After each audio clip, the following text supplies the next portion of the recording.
नमो नमः। ओम नमो भगवते वासुदेवाय। ओम नमो भगवते वासुदेवाय। ओम नमो भगवते वासुदेवाय। ओम नमो भगवते वासुदेवाय। ओम नमो भगवते वासुदेवाय। ओम नमो भगवते वासुदेवाय। कृष्णाय वासुदेवाय देवकी नंदनाय च नंद गोप कुमाराय गोविंदाय नमो नमः। जय श्री कृष्ण चैतन्य प्रभु नित्यानंद श्री अद्वैत गदाधर शिवासदि गौर भक्त वृंदा। हरे कृष्णा कृष्णा कृष्णा हरे हरे, हरे राम राम राम हरे हरे। हरे कृष्णा। प्रिय पंचशील भक्तवृंद, दामोदर देश, सनातन देश, फेसबुक के भाग्यशाली भक्तों, भागवत के प्रार्थनाओं का भाव चल रहा है। दामोदर महीने में दामोदर अष्टक का रसास्वादन कर रहे हैं। आज हम 5वें श्लोक का रसास्वादन करेंगे। इदं ते मुखाम्बोजमत्यंत नीलै वृतं कुन्तलैः स्निग्धरक्तैश्च गोप्या मोहश्चुम्बितं बिम्बरक्ताधरं मे मनस्याविरस्तां अलम लक्ष्यलाभै। कल वाले श्लोक और इन दोनों श्लोकों का एक ही भाव है। कल कहा था यहाँ वृंदावन में भगवान आपका जो ये गोपाल का जो स्वयं भगवान का रूप है, ये मेरे हृदय में बसा रहे। इदम ते वपुनाथ गोपाल बालम। नाथ से ये सूचित होता है कि आप हमारे स्वामी हो, और गोपाल बाल जो है स्वयं भगवान श्री कृष्ण है। सदा मेरे मन में विराजमान रहे और किसी भी लाभ की आवश्यकता नहीं है और किसी वरदान की आवश्यकता नहीं है।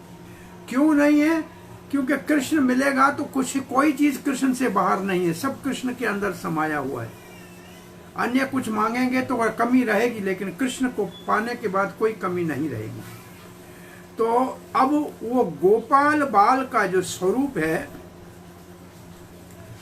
प्रायः जो वात्सल्य के और माधुर्य भाव के प्रेमी भक्त होते हैं, जो बालक को अपना पुत्र मानते हैं या अपना प्रेमी मानते हैं, उनका अधिकांश आकर्षण मुख में होता है, और सेवक का जो भाव है वो चरणों में ज्यादा आसक्ति होती है। तो यहाँ इसका भाव मुख की ओर जा रहा है, अथवा जो भगवान के वात्सल्य और माधुर्य प्रेम के भक्त हैं वो भगवान के मुख को चाहते हैं। उस मुख का वर्णन करते हैं। इदम ते मुख अम्बुजम। ये आपका जो मुख कमल है, इसकी विशेषता क्या है?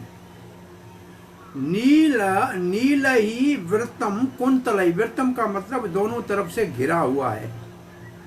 किससे घिरा हुआ है? घुंघरालू बालों से घिरा हुआ है। कुंतले का मतलब बाल, नीलई का मतलब जो नीलिमा के रंग के हैं, काले काले हैं, उसके अंदर थोड़ा सी लालिमा है। स्निग्ध और बहुत ही जैसे तेल लगाया हुआ है, इसलिए चुपड़े हैं।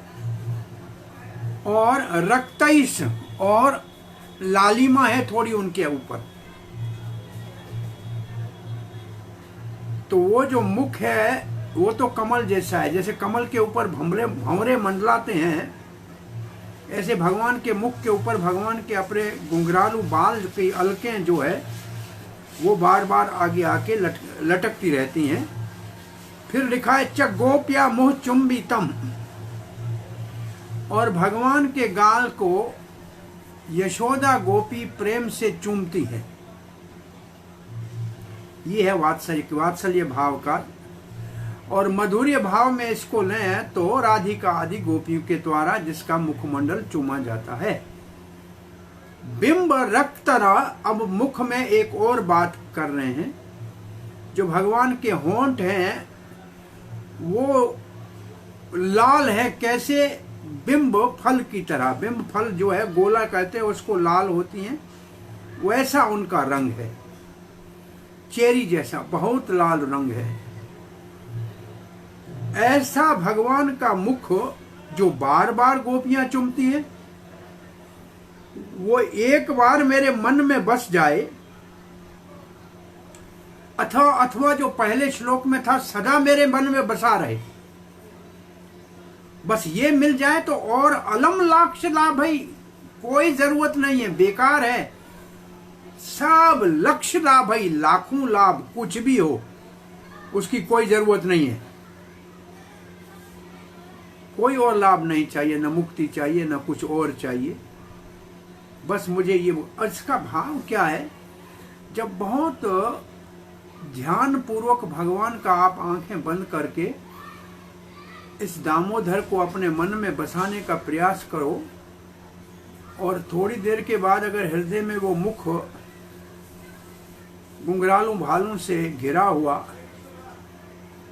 और नीलमणि जैसा चमकता हुआ, कानों में कुंडल हैं जो पहले कहे गए हैं, बालों में घुंघरालू बाल है, होंठ बहुत लाल लाल है, आंखें सातंक नेत्रम है, भयभीत है, इस बाल गोपाल का थोड़ा ध्यान करके मुख में बसा के उससे आंख मिला के देखो,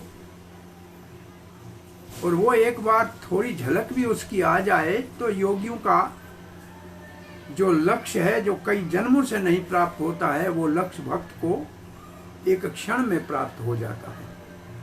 सनातन गोस्वामी लाख बाद लिखते हैं, वो बाल गोपाल के मुख को देखने की कामना कर रहा है। कैसा है मुख? परम मनोहर। पहला कहते हैं मुख का विशेषण परम मनोहर, मन को हरने वाली जो चीजें हैं उनमें सबसे परम है। और दूसरा उसके लिए लिखते हैं, उसका ध्यान कर लो, थोड़ी देर के लिए मन में लाओ तो वो मन को हर लेगा। ये बहुत सुंदर है, बहुत प्रकाशमान है। दूसरा, इस मुख का क्या विशेषता है? प्रफुल्ल कमलाकर। पहला है परम मनोहर, दूसरा है प्रफुल्ल कमलाकर, पूर्ण विकसित कमल के समान है। और तीसरा इसका विशेषण है निखिल संतापहारी। जिसके हृदय में ये मुख बस जाता है उसके सारे संताप समाप्त हो जाते हैं।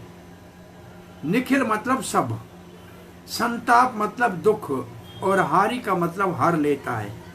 ये मुख जिसके हृदय में बस जाता है उसके सारे दुख नाश हो जाते हैं। और चौथा है इस मुख की विशेषता, परम आनंद रसमय। ये मुख परम आनंद और रस देने वाला है। ये शुद्ध रसमय है, जिसको गोपियां प्रेम से चूमती है तो रस है, इसलिए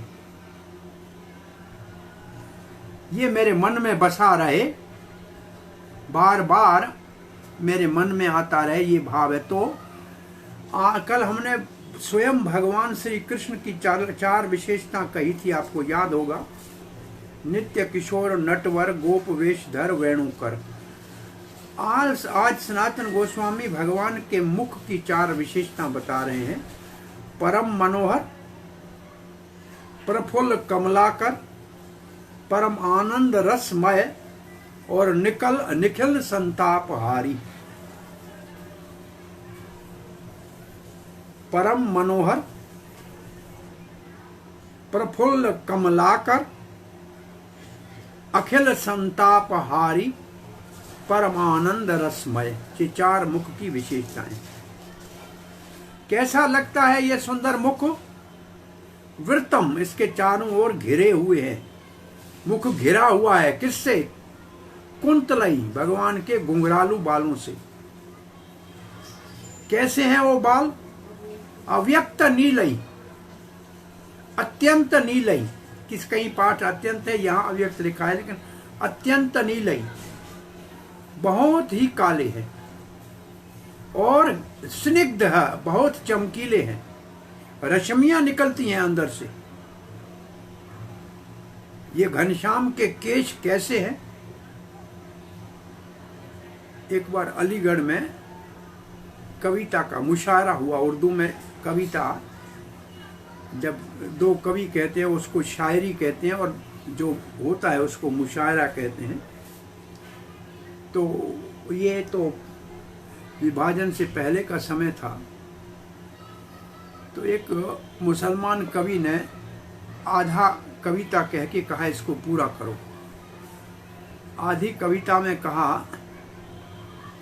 काफिर है वो जो न माने इस्लाम को,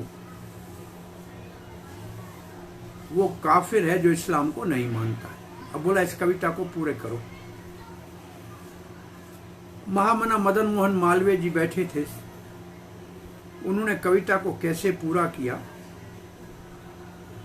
भगवान श्री कृष्ण के जो केश हैं, ये जो बाल है घुंघरालू, ये अलके जो है ये ऊपर से ये नीचे आकर फिर घूम के ऊपर जाती हैं। जैसे हाथ में हम वो बूढ़े लोग जो बांस का डंडा लेते हैं ना, गोल घुमा हुआ डांडी, जिसको डांडिया बोलते हैं, वो जो कैन होती है जिसके ऊपर का हिस्सा मुड़ा होता है, तो उस मुड़े हुए शक्ल जो ऐसे सीधी लकीर आए फिर ऐसे मुड़ जाए, उसको उर्दू में जब लिखते हैं तो वो ल होता है, एल। जैसे अंग्रेजी का एल उल्टे तरफ जाता है, उर्दू वाला वो दूसरी तरफ आएगा, उसके बिल्कुल दूसरे उल्टे तरफ आएगा एल का नीचे वाला हिस्सा। तो महामना मदन मोहन मालवीय जी कहने लगे,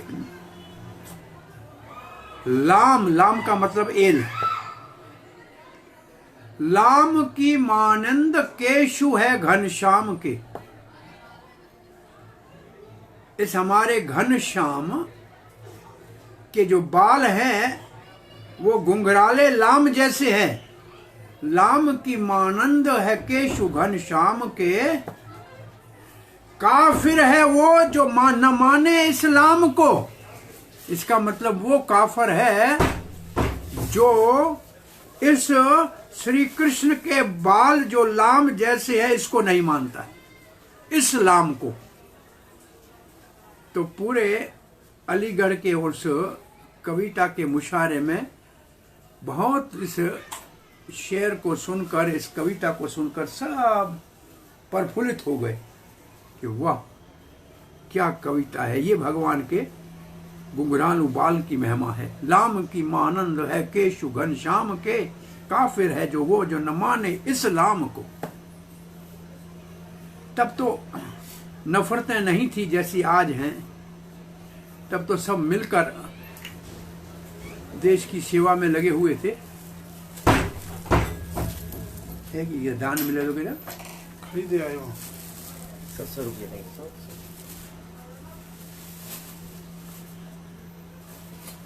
सो अंदर भी है।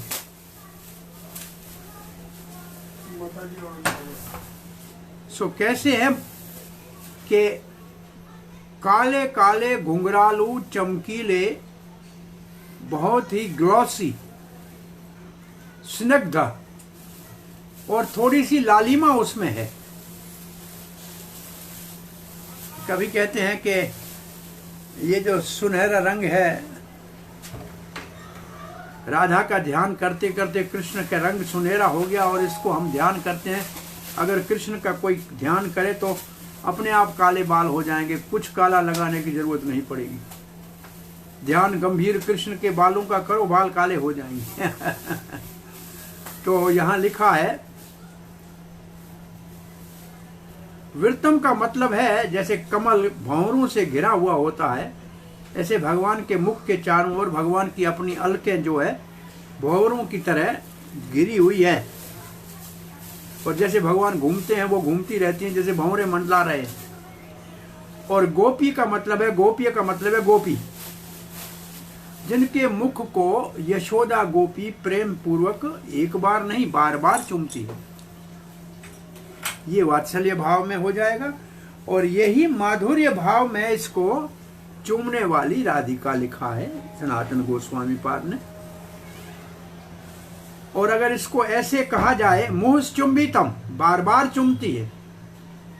गोपियों का तो ये सौभाग्य है, परंतु मेरे मन में एक बार भी आ जाए तो मेरा सौभाग्य है। ये मुख मेरे हृदय में बस जाए। अथवा इसका चौथे श्लोक के साथ अर्थ मिलाएंगे तो सदा का मतलब सदा के लिए ये मुख मेरे हृदय में बसा रहे। अब एक और मुख की विशेषता बताते हैं। बिंबवद रक्त धर्म। बिंबवत रक्त धर्म का मतलब चेरी जैसा लाल है। ये एक बिंब का फल होता है जो बहुत लाल होता है, गांव में होता है। ऐसे भगवान के होठों का रंग है। ये होंठ बहुत लाल है। ये मेरे मन में आ जाए तो मैं पूर्ण संतुष्ट हो जाऊं। इसलिए लक्ष्य लाभ है। लाखों लाभ और कोई मुझे देना चाहे, मुझे उसकी आवश्यकता नहीं है, वो बेकार है, उसको मैं क्या करूं। मुझे और कोई वरदान नहीं चाहिए और लाखों लाभ नहीं चाहिए। ये कृष्ण का मनोहर, परम मनोहर मुख, ये भगवान श्री कृष्ण का प्रफुल्लित कमलाकर मुख, ये भगवान श्री कृष्ण का निखिल संतापहारी मुख, ये भगवान श्री कृष्ण का परमानंद रसमय मुख जो घुंघरालू बालों से घिरा हुआ है, ये मेरे मन में बस जाए और जिसके लाल लाल होंठ है, इसके ऊपर मेरी दृष्टि सदा जमी रहे तो मेरा जीवन सफल हो जाए। ये भाव है सत्यव्रत मुनि का। ये 5वें श्लोक का भाव है। अब कल 6ठे श्लोक का रसास्वादन करेंगे। ये मन में प्राप्त करने के लिए साधन कोई चाहिए, उस साधन का वर्णन कल करेंगे। अब हम अपने भागवत में जहां हमने इसको छोड़ा है, कल हमने 11वां श्लोक आज शुरू करना है। मैया ने कृष्ण को पकड़ लिया। उखल से कूद के भागते हुए कृष्ण को मैया ने पकड़ लिया। फिर श्लोक है, कीर्तागसम तम परुदंतम अक्षिणी कशंतम अंजन मंश्नीम स्वपाणिना उदवीक्षमाणं भय विवलेक्षणं हसते गृहीत्वा बिभयन् विषयन्ति अवागुरत्। कीर्तागस का कहते हैं अपराधी को। मटका तो फोड़ा था, मक्खन तो चुराया था और बांटा था, तो कृष्ण अपराधी है। उस अपराधी, कौन अपराधी है? तम, कृष्ण। कृष्ण जो अपराधी है, अपराधी अपने आप को कृष्ण मानता है क्योंकि मैया ने रंगे हाथों पकड़ा है और पीछे से आई है। तो अब बालक के पास क्या शक्ति है? पर रुदंतम। पर रुदंतम का मतलब है बस रोना ही आता है तो रोने लगे। अक्षणी कशंतम। अब अपनी आंखों में आंसू आ रहे थे कि हाथों से उसको मलने। अब हाथ भी मैया ने एक तो पकड़ लिया था, एक हाथ से ही तो पकड़ा है, तो एक हाथ तो बचा, उससे आंखों को मसल रहा था। कशंतम, अक्षणी का मतलब आंख, कशंतम का मतलब मसलना।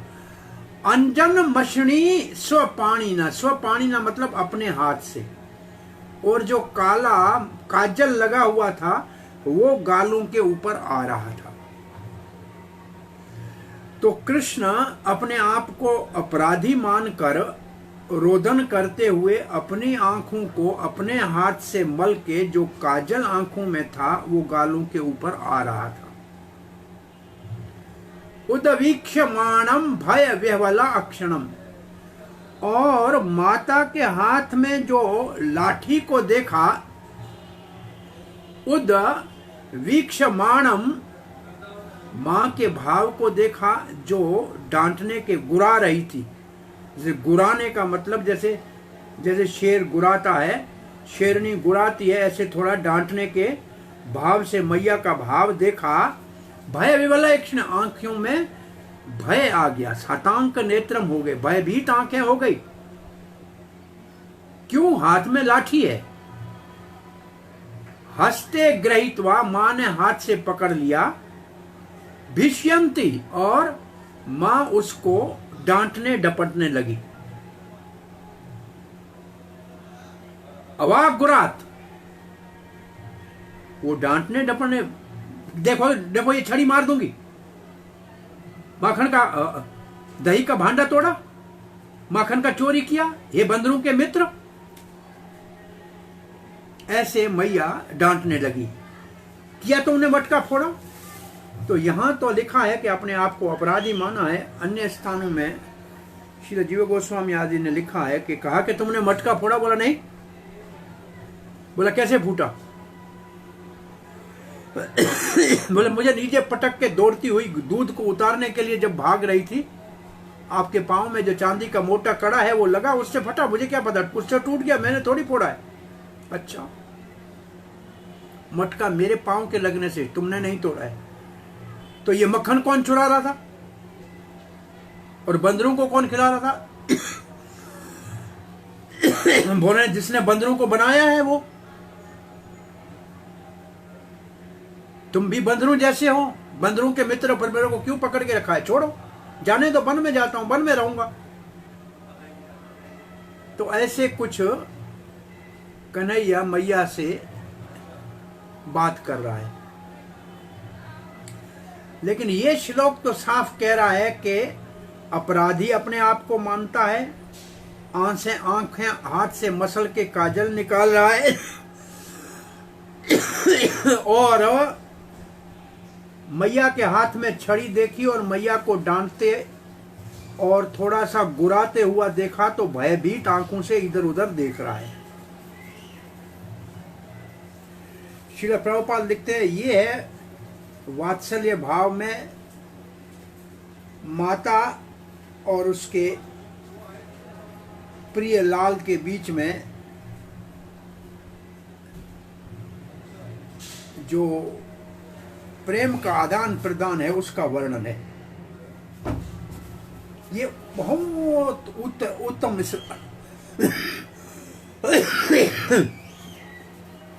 अति उत्तम स्तर की बात है। ऐसा सौभाग्य न वेद पढ़ने वाले को है, न योगी को है, न ज्ञानी को है, न कर्मी को है। उनको ये सौभाग्य नहीं है कि भगवान उनसे भयभीत होके भागे और वो भगवान को पकड़ सके। वो भगवान को पकड़ सके, ये संभव नहीं है। वो तो भगवान की ब्रह्म ज्योति तक पहुंचने के लिए भी बहुत पापड़ बेलते हैं और बहुत साधन करते हैं, तब वहां तक पहुंचने का किसी किसी को सौभाग्य से फल मिलता है। परंतु ऐसे साक्षात भगवान जिसके श्री विग्रह से वो ब्रह्म ज्योति निकलती है, उस तक पहुंचना उनके बस की बात नहीं। बड़े बड़े महादेव शंकर ब्रह्मा जो सदा भगवान का ध्यान करते हैं या सेवा करते हैं, यमराज भी भयभीत होता है भगवान से। भय भी भयभीत होता है, काल यमराज सब भयभीत होते हैं। अजामिल को तो भगवान यमराज ने कह दिया कि भगवान के भक्त जिसके मुख में हरे कृष्णा नाम है उसके निकट नहीं जाना। तो जो भगवान के भक्त के पास जाने का साहस नहीं रखता है, वो भगवान के पास क्या हो सकता है? भगवान और भगवान के भक्तों से तो ये सब दूर रहते हैं। परंतु यहाँ कृष्ण आश्रित है यशोदा के ऊपर और हाथ में मैया की लाठी को देखा है। कृष्ण ने अपने आप को अपराधी मान लिया है और रो रहा है सामान्य बच्चे की तरह। यशोदा कोई क्रूर नहीं है जो बच्चे को मारना चाहती है, परंतु वो उसको डांटना डपटना चाहती है।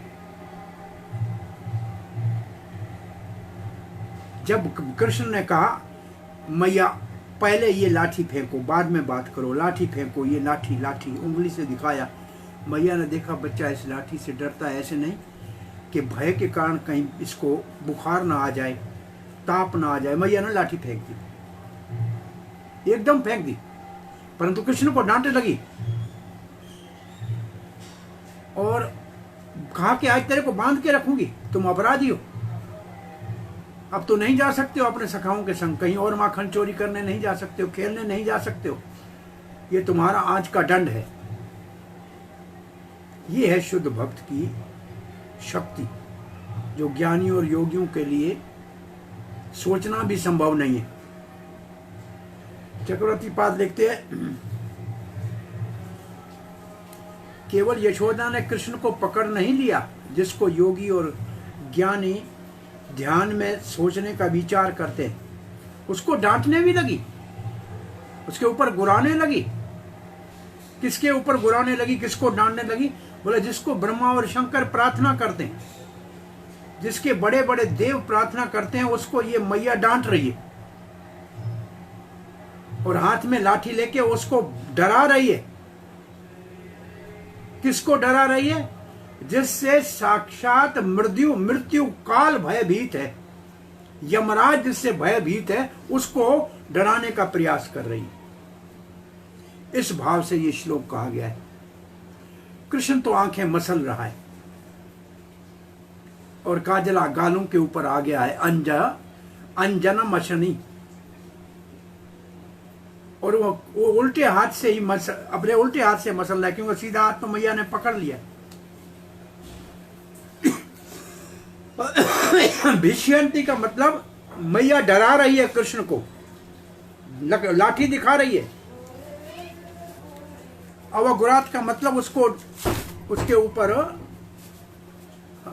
डांटते हुए कह रही है, इतने चंचल हो गए हो, ये बंदर की तरह चंचल, बंदर के मित्र, मटका फोड़ दिया, अब कहां से माखन खाओगे? कैसे निकलेगा मक्खन? आज मैं आपको बांध के रखूंगी, आप कहीं ना मक्खन चुराने जा नहीं सकते हो, शाखाओं के साथ खेल नहीं सकते हो। आपके ये मेरी लाठी से डरते हो कि मैं तुम्हें मारूंगी, देखो मैं नहीं छोड़ूंगी, ऐसे दिखाती है और डरा रही है, लेकिन वो कभी ऐसे नहीं कर सकती। वो अगले वाला श्लोक कहेगा। श्री जीव गोस्वामी पाद लिखते हैं, कृष्ण रो रहे हैं, भगवान रो रहे हैं, भय और कहीं मैया मारे नहीं लाठी से, क्योंकि मैंने तो अपराध किया है, कृतागसाम। और आंखों से जो आंसू आए उसके साथ काजल बह के नीचे आ रहा है गालों से।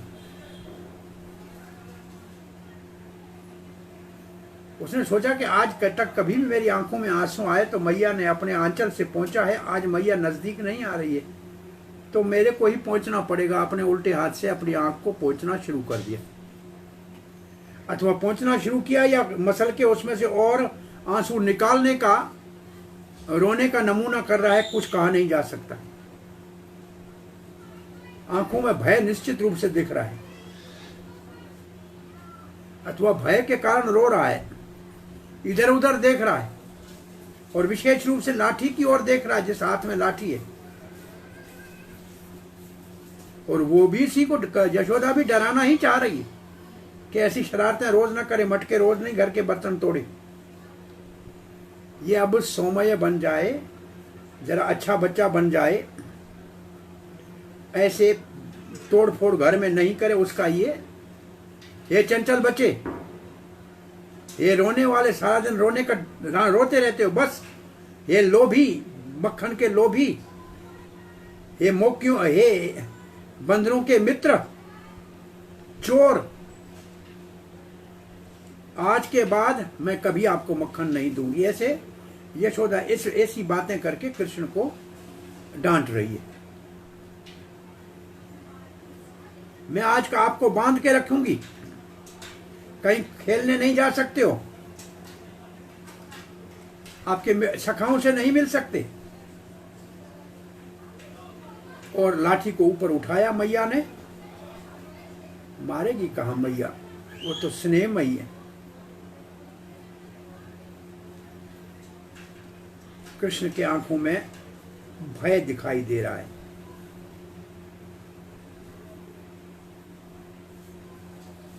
और आगे का श्लोक कह रहा है, त्यक्त्वा यष्टिं सुतं भीतं विज्ञायार्भकवत्सला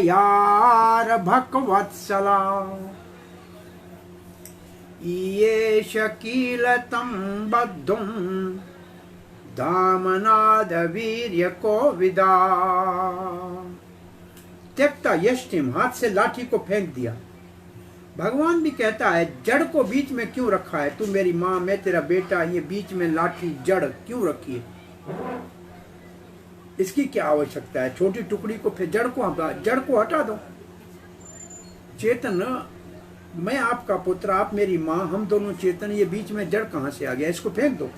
तो मैया ने देखा कि भैया बच्चा डर रहा है, भयभीत न कहीं हो जाए, तो मैया ने अपने स्नेह के कारण लाठी को फेंक दिया। सुतम भीतम, अपने बेटे को भयभीत देखा कि कहीं इसको भय के मारे बुखार ना आ जाए, उसको फेंक दिया। क्यों, कौन सा विशेषता यशोदा की है? विज्ञान अर्भक वत्सला, जानती है विज्ञान, अच्छी तरह से जानती है। अर्भक वत्सला, अर्भक कहते हैं बच्चों से बहुत स्नेह करने वाली। ये बच्चा तो था नहीं यशोदा को पहले, अड़ोस पड़ोस के बच्चों से इतना प्रेम करके स्नेह करके मिठाई खिलाती थी, मुंह चूमती थी। अब अपने घर में लाला आया है, वो भी छोटा बालक है, उसके साथ कितना माँ का स्नेह है। वो जानती है कि मेरे बच्चा भयभीत न हो, डर न जाए, हृदय में बैठ न जाए डर। तो ये अर्भक वत्सला यशोदा के स्नेह का सूचक है। परंतु अब क्या करने जा रही है? ईयेष कीलतम बंधम, ईयेष का मतलब इच्छा की, यशोदा ने इच्छा की। कील का मतलब निश्चित रूप से, ये तो मैं करूंगी ही। क्या करोगी? तम कृष्ण, बंधम, बांधूंगी। कैसे? दामनाद, रस्सी से। सुखदेव कह रहा है किसको बांधने जा रही है? वीर्य कोविद, जिसके वीरता को, जिसके बल को, जिसके यश को नहीं जानती है, उसको बांधने के लिए निश्चय कर रही है। ये बांधना भी मां का स्नेह के कारण है, दंड देने के लिए नहीं है, स्नेह के कारण बांधना है।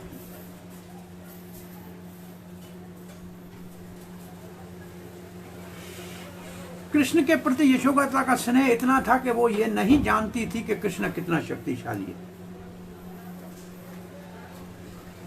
और यशोदा ने कभी ये सोचा भी नहीं कि कृष्ण कौन है, ये तो मेरा बेटा है, ये कौन है, क्या मतलब, कोई मतलब नहीं है मेरा कि क्या है ये।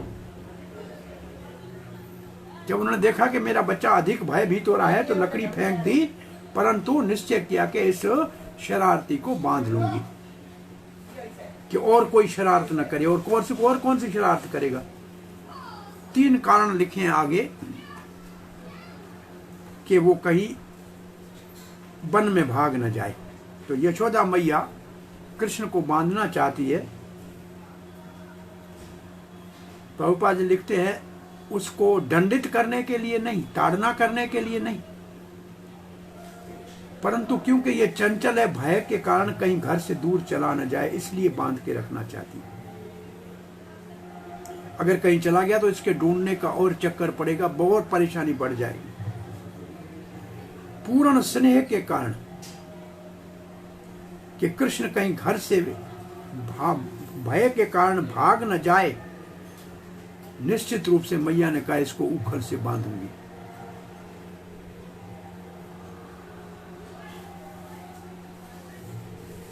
यशोदा कृष्ण के ऊपर अपने मां का अधिकार दिखाना चाह रही थी, लाठी से केवल डराना चाह रही थी, उसको पीटना नहीं चाह रही थी। मटका फोड़ा था, माखन चुराया था, बांदरों को बांट रहा था। वो उस यशोदा को ये चिंता नहीं है कौन है कृष्ण, लोग इसकी पूजा करते हैं, पता नहीं भगवान है, हमारा तो अपना बच्चा है। ये है शुद्ध वात्सल्य प्रेम। चक्रवर्ती पाद देखते हैं, कृष्ण कहता है मुझे मारो मत मैया, लाठी को फेंको। यशोदा कहती है अगर आप लाठी से पिटना नहीं चाहते हो तो बताओ ये दही का मंथन का मटका क्यों तोड़ा। कृष्ण कहते कभी नहीं करूंगा ऐसे, फिर मैया को नहीं करूंगा, अभी पहले ये आप लाठी फेंक दो फिर बात करो मैया। तो अब यशोदा मैया थोड़ी सी चिंता में डूब गई। क्या चिंता है कि ये Krishna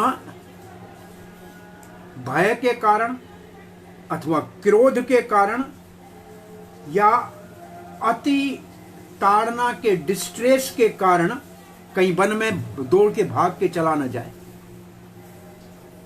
may be in distress, fear और एंगर, 3 कारण लिखिए। कहीं ये जंगल में चला न जाए तो निर्णय कर लिया ऐसे नहीं करने दूंगी, लाठी को फेंक दिया। अपने पुत्र की शक्ति को नहीं जानती थी, उसको बांधने का प्रयास करने लगी। क्यों नहीं जानती थी अपने बच्चे की शक्ति को? अभी तक सुना नहीं था पूतना को मारा है, शक्टासुर को मारा है, तृणावर्त को मारा है, नहीं सुना है। इतने सारे असुर आए, सभी मर गए। इतनी गैया, इतना कृष्ण की लीलाएं पूरे ब्रज में जानती। बोलो अपने पिता पुत्र के स्नेह से इतनी मग्न है कि उसको भगवान की ईश्वरता का पता ही नहीं लगता। श्री जीव गोस्वामी लिखते हैं उसका स्नेह कृष्ण के प्रति इसलिए था कि वो उसका अपना बालक था, अपना पुत्र था, प्रेम का भाजन था। वो उसकी भगवता को नहीं जानती थी। उस स्नेह ने उसके हृदय के को स्नेह से ऐसे ढक रखा था। एतद वीर्य को विधा, वो भगवान के अति बल को नहीं जानती थी। और तद वीर्य कोविदा का एक और अर्थ निकलता है, उसके चंचलपन जो है ये बस में आने वाला नहीं है, इसको जानती थी। तो उन्होंने बांधने का निश्चय कर लिया।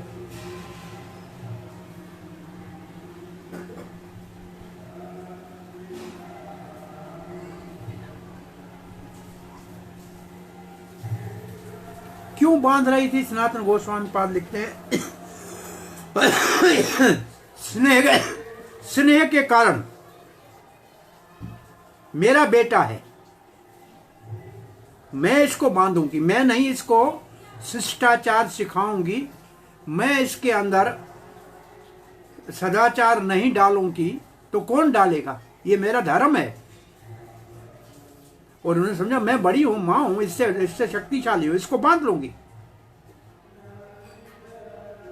मैं इसके चंचल स्वभाव को सुधारूंगी, बस और कुछ नहीं सोचा। अब ये श्लोक कल पढ़ेंगे, लाइट भी चली गई, जब आएगी तब देखेंगे। न चांतर न बहिर यस्य न पूर्वं नापि चा परम पूर्वा पूर्वा अपरम बहिश्चांतर जगतो यो जगच्च यः तम मत्वात्मजम् अव्यक्तम् मर्त्यलिंगम् अधोक्षजम् गोपिकोलखले दामनाभ बंदे प्राकृतिम यथा। ये जो 2 श्लोक है 13-14, ये कहते हैं ये भगवान जिसने यशोदा को अपने मुख में ब्रह्मांड दिखाया, तो जिसके अंदर बाहर कुछ नहीं है, जिसके आगे पीछे कुछ नहीं है, जिससे पहले कुछ था नहीं, जिसके बाद में कुछ होगा नहीं, तो जगत की बनी हुई एक रस्सी जो जगत जिसके अंदर में है उसको कैसे बांधेगी? परंतु मां समझती है कि ये मेरा बेटा है, छोटा लड़का है और इसको मैं बांध लूंगी जैसे छोटे बच्चे को बांधते हैं। तो इस श्लोक के रसों का रसास्वादन कल करेंगे। हरे कृष्ण। धन्यवाद। हरे कृष्ण। कोई प्रश्न जिज्ञासा है?